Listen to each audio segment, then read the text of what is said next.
Assalamualaikum warahmatullahi wabarakatuh. Jumpa lagi di program Baca Buku Bersama Kajian Makna Rezeki.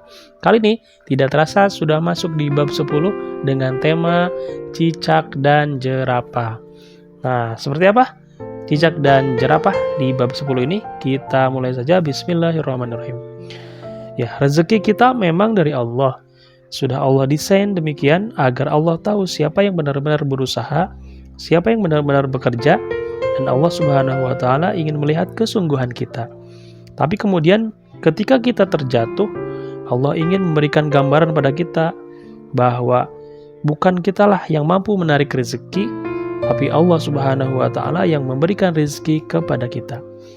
Kali ini kita berbicara tentang cicak dan jerapah.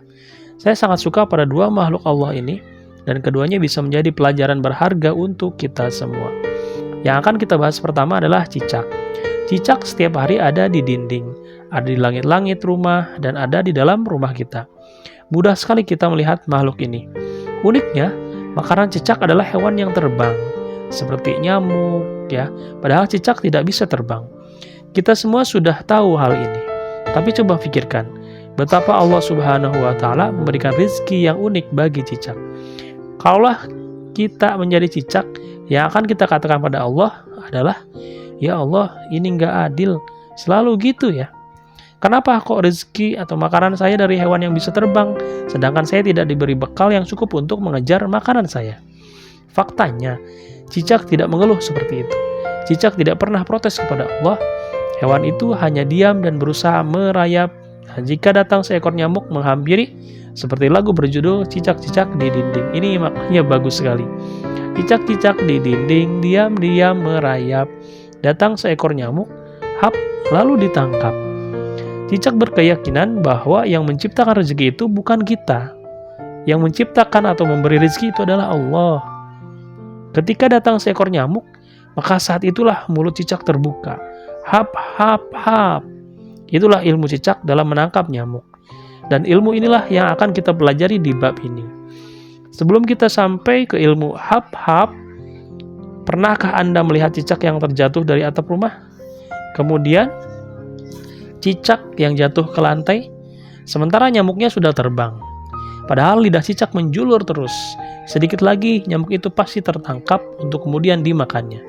Namun, cicak tidak berhasil menangkap nyamuk tersebut dan akhirnya terjatuh. Coba kalau seandainya yang jadi cicak itu adalah kita. Apa yang akan kita katakan kepada Allah Subhanahu wa Ta'ala?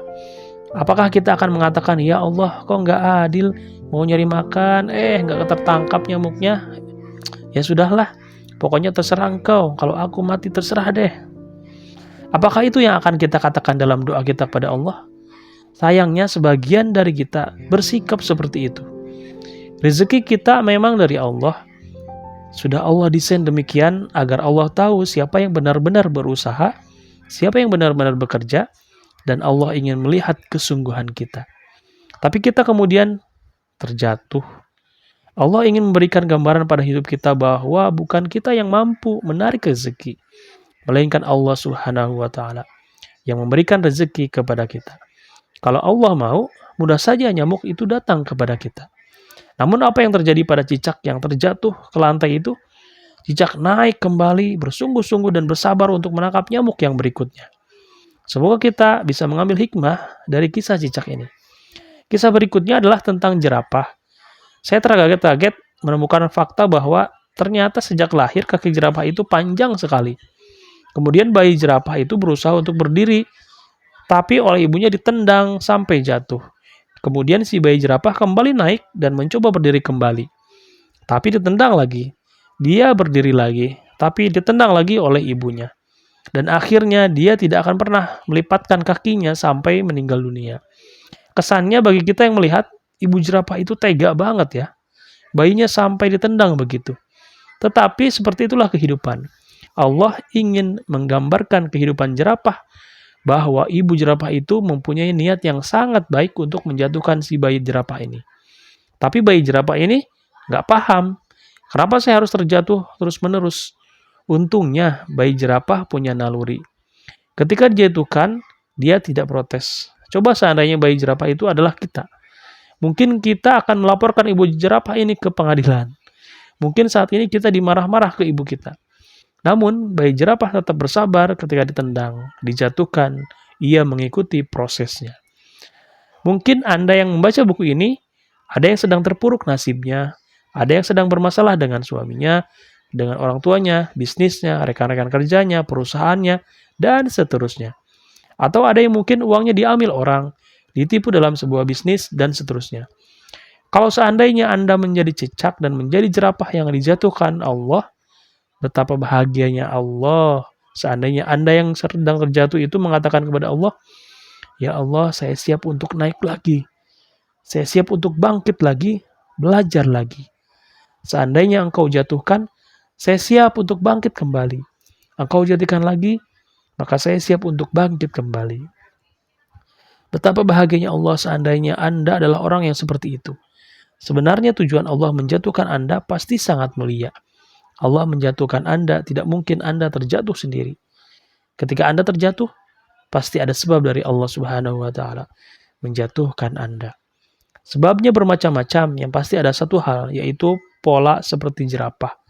Allah ingin agar Anda kuat, Allah ingin agar Anda tegar, Allah ingin agar Anda luar biasa, dan kemudian Allah jatuhkan lagi.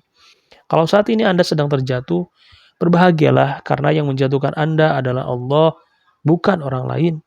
Kalaupun orang lain, yang Anda lihat adalah manusia yang Anda benci, yang tidak Anda suka, yang mengambil uang Anda, yang melaporkan Anda ke polisi, yang mungkin menjadikan Anda hina, dimaki-maki, dan seterusnya. Sesungguhnya yang menyebabkan Anda terjatuh bukanlah manusia. Karena hal-hal yang ada di muka bumi ini tidak mungkin terjadi kecuali atas izin Allah. Jadi semua kejadian yang terjadi pada kita terjadi atas izin Allah, atas desain Allah, atas rekayasa Allah. Semua yang terjadi di seluruh muka bumi ini atas perintahnya. Maka maafkan semua orang yang ada di sekitar kita, bukan ulah mereka yang menyebabkan Anda terjatuh.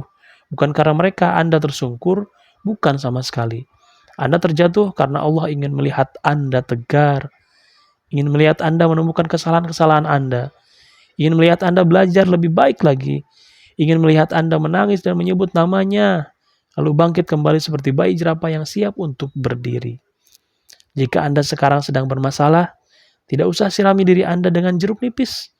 Jangan lakukan itu. Sudahlah, lepaskan saja jeruk nipisnya dan terima kejatuhan Anda sebagai paket rezeki Anda, satu paket yang berarti, maka sesungguhnya bersama kesulitan ada kemudahan.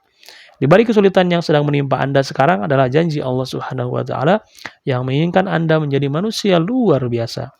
Kalian adalah sebaik-baik manusia yang dikeluarkan oleh Allah Subhanahu wa Ta'ala untuk manusia yang lain. Untuk itu, tunjukkanlah bahwa Anda adalah manusia mulia. Tunjukkan bahwa Anda adalah manusia terbaik.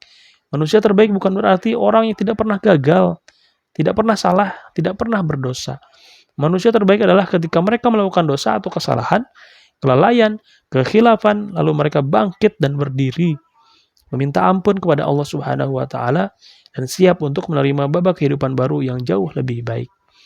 Saya doakan dengan tulus dari hati saya yang paling dalam agar Anda semua yang membaca buku ini menjadi manusia-manusia terbaik di muka bumi ini yang siap memberikan karya terbaiknya untuk umat manusia. Masya Allah, luar biasa. Bab 10, cicak dan jerapah, betapa memberikan pelajaran yang luar biasa di dalam kehidupan kita. Semoga kita semua bisa mengambil pelajaran dari semua ini. Baik, demikian untuk baca buku bersama kajian Makan Rezeki di bab 10. Kita lanjutkan di bab berikutnya di esok hari. Terima kasih, semoga bermanfaat. Salam sehat, sukses selalu. Wassalamualaikum warahmatullahi wabarakatuh.